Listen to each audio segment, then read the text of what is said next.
If a foreign country bombed our air defense missiles, captured and removed our president, and blockaded our country, would that be considered an act of war? Well, I think your question is about and I will acknowledge you've been very consistent on all these points the entire career. So let me, no matter who's in charge. So I will point to two things. The first is it's hard for us to conceive that an operation that lasted about 4.5 hours and was a law enforcement operation to capture someone we don't recognize as a head of state, indicted in the United States, wanted with a $50 million bounty. My question would be, if it only took 4 hours to take our president, it's very short, nobody dies on the other side, nobody dies on our side, it's perfect.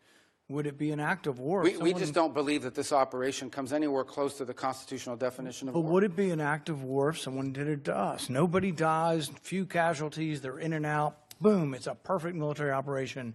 Would that be an act of war? Of course it would be an act of war. I'm probably the most anti-war person in the Senate, and I would vote to declare war if someone invaded our country and took our president.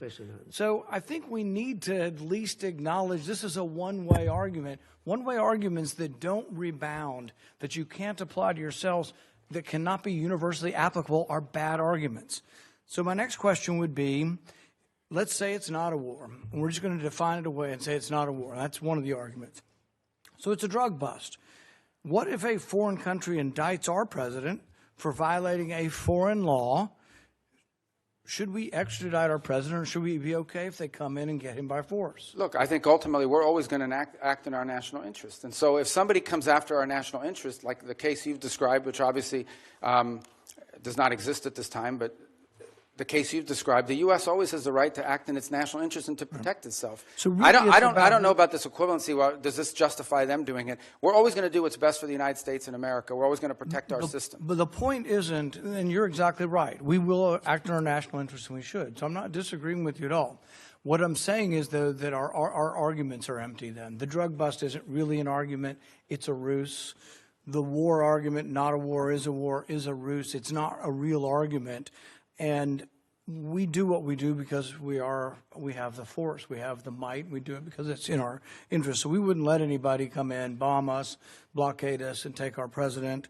We've had arguments about legitimate, illegitimate presidents, bad elections, rigged elections. So there's all kinds of same arguments that we've had in our country that they've had in Venezuela. But we wouldn't argue for an indictment. And these things aren't idle speculation. I mean, Netanyahu's been indicted by the ICC. And one of the reasons I object to being part of the ICC, and I would say you and the administration probably agree, is we're not going to let any international council indict our president and arrest him somewhere on foreign soil. We're not going to do that. We actually, most of us probably object to indicting Netanyahu in that way as well. So I think the arguments are invalid. So we did get the legal opinion that Senator Kaine referred to, the OLC opinion, Office of Legal Counsel. And I think a lot of it's been released. Plus, they came to our caucus and talked most of it open about everything they had classified.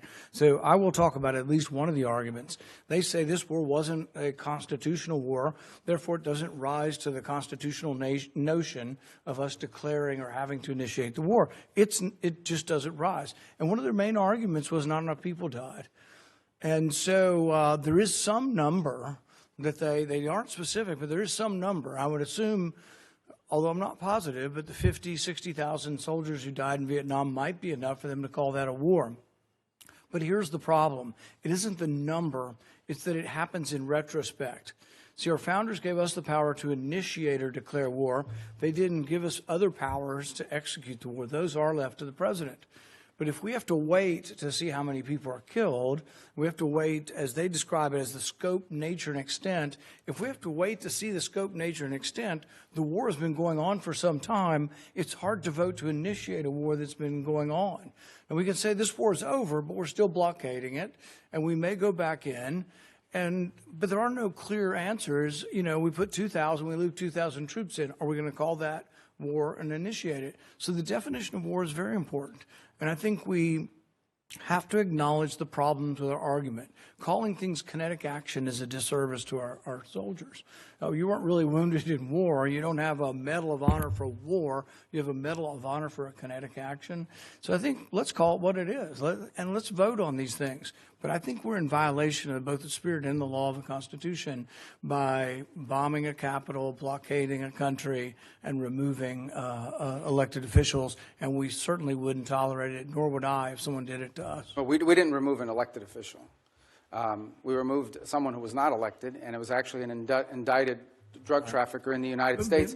And their system... Our laws, indicted under our laws. Look, Bolsonaro says that Da Silva is not really the president of Brazil. Our president said Biden wasn't really the president. Hillary Clinton said in 2016 Trump wasn't the president. So you have these arguments, and I agree with you. It probably was, and most likely was, most assuredly was a bad election. He wasn't really elected. But at the same time, if that's our predicate, and you don't have to come to us because it's a drug bust, we're just removing somebody, you can see where it leads to, and it leads to chaos. And that's why we have rules like the Constitution, so we don't get so far out there that presidents can do whatever they want. It is this check and balance. And I would argue for 70 years we've been going the wrong way. It isn't just this president, but it's a debate that I think is worth having. Wait just a second. We have one more thing to share. We want to say a heartfelt thank you for watching and supporting PBS News. Without you, we simply wouldn't be able to provide the news and the information that you trust. So thank you from everybody here at PBS News.